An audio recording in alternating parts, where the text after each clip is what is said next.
प्रिय आत्मन, सहज योग में आज मलूक दास का एक पद लेने जा रहे हैं। मलूक दास का जन्म 1574 ईस्वी में हुआ और 1682 ईस्वी तक मलूक दास पश्चिमी उत्तर प्रदेश की धरती पर अलख जगाते रहे। कहते हैं मलूक दास, दीन बंधु दीनानाथ मेरी तन हेरिए। कहते हैं कि हे गोविंद, मेरी ओर निहारो, मेरी खबर लो, मेरी सुधि लो, मेरा ख्याल रखो, मेरा ध्यान रखो। क्यों? क्योंकि मेरा और कोई नहीं है। जिसके लिए कबीर साहब कहते हैं, नैन थकित भय पंथ न सूझे, साईं बेदर्दी सुधि न लिया। सभी संतों में ये बात देखोगे, विरह के गीत गाते हैं और कहते हैं कि हे गोविंद, मेरा ख्याल अगर तुम नहीं रखोगे तो कौन रखेगा? मैं तो तुम्हें प्रेम करता हूँ, मैं तो तुम्हारे प्रेम में हूँ, मैं तो तुम्हारी विरह में हूँ, लेकिन तुम कब हमें दर्शन दोगे, कब हमें मिलन का आनंद प्राप्त होगा? नैन थकित भय पंथ न सूझे। ये निहारते निहारते मेरी आंखें थक गई हैं, कोई रास्ता नहीं दिखाई दे रहा है। और साईं बेदर्दी सुधि न लिया, और अभी तक वह बेदर्दी जो गोविंद है, बेदर्दी जो प्रियतम है, उसने कोई खोज खबर नहीं ली। और कहे कबीर सुनो भाई साधो, हरो पीर दुख जोर किया। अब तो वेदना बहुत बढ़ गई है, हे गोविंद, अब तुम ही इस वेदना का हरण कर सकते हो। कहते हैं मलूक दास, दीन बंधु दीनानाथ मेरी तन हेरिए, भाई नाही बंधु नाही। इस क्यों हेरिए? क्योंकि मेरा कोई नहीं है, कोई भाई नहीं है, कोई बंधु नहीं है। क्योंकि जब से तुम्हें हमने अपना भाई बना लिया, तुम्हें जब से अपना बंधु बना लिया, सारे संसार के भाई बंधुओं ने मुझसे नाता तोड़ लिया है। जिसके लिए मीरा कहती है, मेरे तो एक राम नाम दूसरा न कोई।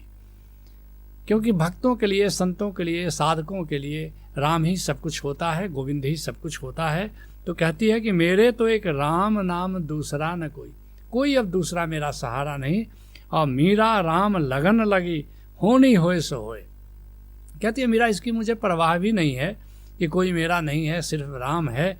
अब जो होना हो जो भी, लेकिन हम इसकी फिक्र नहीं करते, हम इसकी चिंता नहीं करते। मेरी लगन तो राम से लग गई है। कहते हैं मलूक दास, भाई नाही बंधु नाही और कुटुंब परिवार नाही। क्योंकि अब गोविंद ही हमारा कुटुंब है, गोविंद ही हमारा परिवार है। तो जब से गोविंद को अपना कुटुंब परिवार बना लिया, तब से सारे कुटुंब, सारे संबंधी, सारा परिवार ने नाता तोड़ लिया।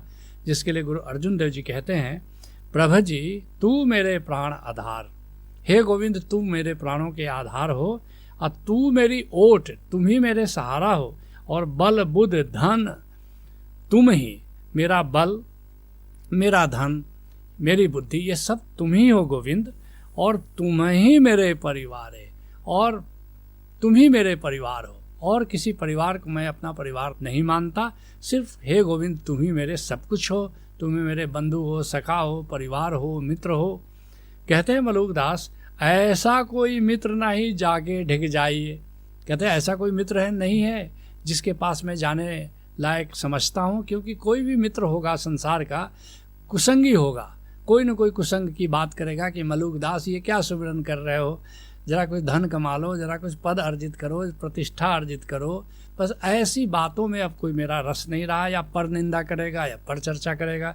मित्र तो वही हो सकता है जो समतरंगित हो, लेकिन संसार में मैं देखता नहीं कि कोई परमात्मा की याद में जीता हो। केवल संसार में जो ये कामनाएं पैदा करने वाले मित्र तो बहुत मिल जाते हैं, लेकिन निष्कामना पैदा करने वाला मित्र कहाँ मिलता है? ऐसा कोई मित्र नहीं जाके ढिक जाइए।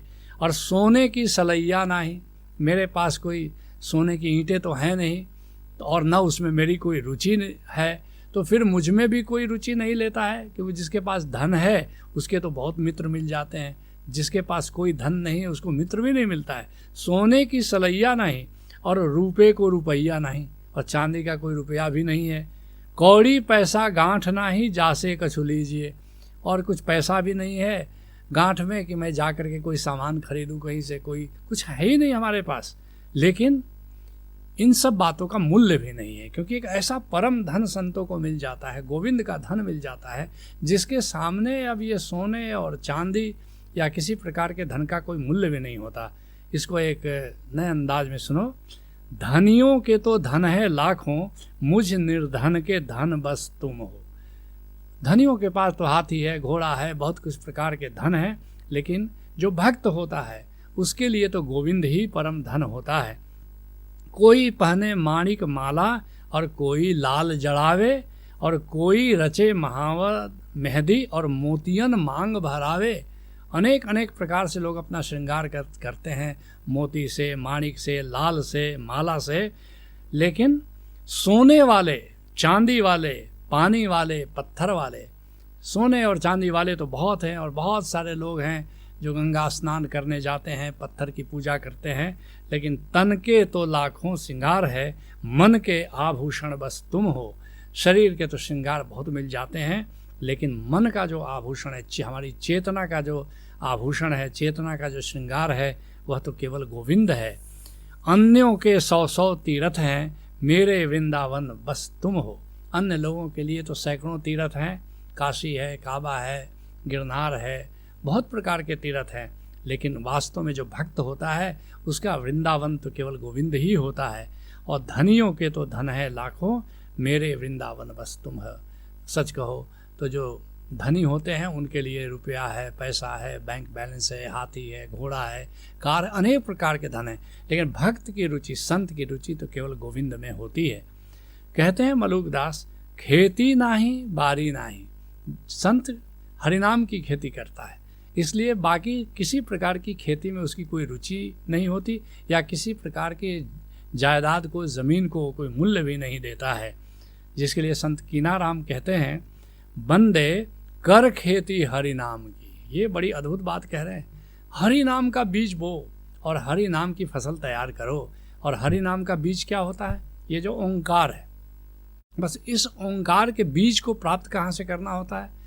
बाकी बीज तो जो संसार में मिलते हैं खेती के लिए, वो बीज भंडार से मिलते हैं, बाजार में जाकर के मिलते हैं, लेकिन ये जो हरि नाम की खेती के लिए जो ओंकार का बीज मिलता है, ये सदगुरु के पास मिलता है। उससे जाकर के हमें इस बीज को प्राप्त करना होता है। बंदे कर खेती हरि नाम की, इस खेती में नफ़ा बहुत है और कौड़ी न लगे छदाम की। बाकी बाहर की जो खेती करते हैं वो बीज नष्ट हो सकता है, बारिश ज़्यादा हो सकती है तो बाढ़ आ जाएगी, बारिश नहीं होगी तो अकाल पड़ जाएगा, पशु आकर के उसको चर सकते हैं। बहुत तरह की बाधाएं हैं, बहुत तरह की विपदाएं हैं, और उन विपदाओं से सुरक्षा करना बहुत मुश्किल है। कभी कभी खेती में बहुत घाटा भी लग जाता है, लेकिन कीनाराम क्या कहते हैं? हरिनाम की खेती में क्या है? इस खेती में नफ़ा बहुत है, खूब लाभ है, और कौड़ी न लगे छदाम की। कोई इन्वेस्टमेंट नहीं है, कोई पूंजी नहीं लगाना पड़ता है कि तुमको हल खरीदना है, कि बैल खरीदना है, कि ट्रैक्टर खरीदना है। कहते हैं मलुकदास, खेती नाही बारी नाही और वाणिज्य व्यापार नाही। कहते हैं कि किसी प्रकार का व्यापार भी मैं नहीं करता हूँ। क्यों? जब से तुम्हारा व्यापार कर लिया, जब से नाम का व्यापार कर लिया, तब से किसी व्यापार में न तो मेरा रस है और न कोई व्यापार करना मुझे आता ही है। क्योंकि संत जो होता है वो तो सत्य नाम का व्यापारी होता है, वो तो ओंकार का व्यापारी होता है। जिसके लिए संत धर्मदास कहते हैं, हम सत्य नाम के व्यापारी। धर्मदास पहले भी व्यापार करते थे, भारत के सबसे धनिक लोगों में धर्मदास की गिनती थी, लेकिन जब से कबीर से नाता जुड़ा, सारा व्यापार उन्होंने छोड़ दिया और कहते हैं कि हम तो सत्य नाम के व्यापारी। अब तो हम सत्य नाम का व्यापार करते हैं। कोई कोई लादे कांसा पीतल, कोई कांसा का व्यापार करता है, पीतल का व्यापार करता है, कोई लौंग सुपारी, कोई लौंग का व्यापार करता है, कोई सुपारी का व्यापार करता है। और हम तो लादेव नाम धनी को, और हम क्या करते हैं? हमने गोविंद के नाम को लाद लिया है। अपने जो भी हैं, घोड़े हैं, जो भी पहले के व्यापारी अपना इस तरह बैलगाड़ी पर, घोड़े पर लाद करके सामान बेचते हैं। तो कहते हैं कि हम तो लादेव नाम धनी को और पूरन खेप हमारी। हमने तो नाम को, ओंकार को ही लाद लिया है, और खेप हमारी पूरी है, सामान की कमी नहीं है, एकदम भंडार भरा हुआ है। और पूंजी न टूटे नफ़ा चौगुना।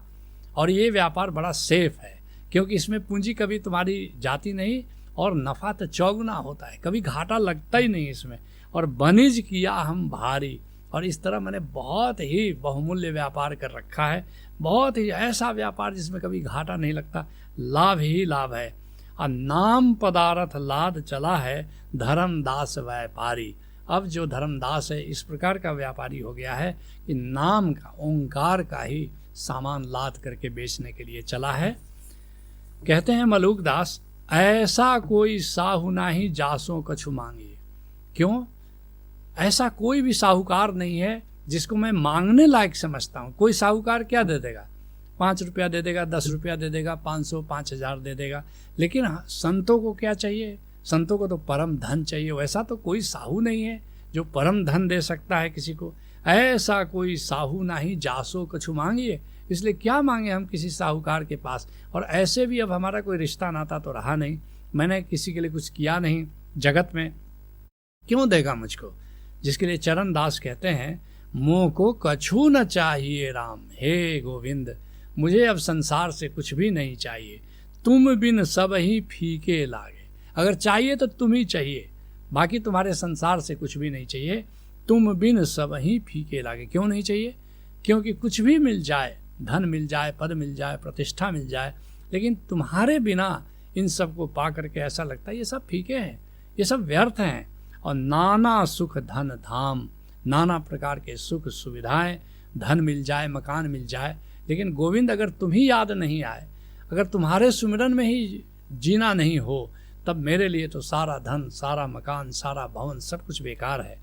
कहते हैं मलूकदास, कहत मलूकदास छोड़ दे पराई आस। कहते हैं मलूकदास कि मैंने तो छोड़ दिया, लेकिन तुम सब भी छोड़ दो। कहत मलूकदास छोड़ दे पराई आस। अब किसी और की आशा क्या करना, किसी और से अपेक्षा क्या करना, किसी तरह की कामना क्या करना। राम धनी पाए के अब काकी शरण जाए के।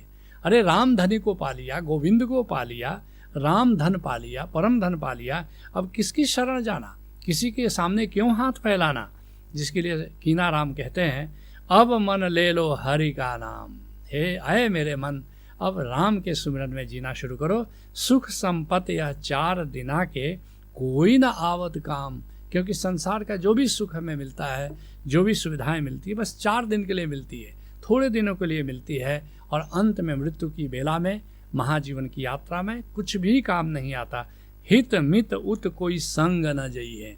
ये महाजीवन की यात्रा में कोई हित हो, मित्र हो, कोई भी साथ जाता नहीं। सुत बनिता धन धाम, पुत्र हो कि पत्नी हो कि धन हो कि धाम हो, मकान हो, कुछ भी साथ जाता नहीं।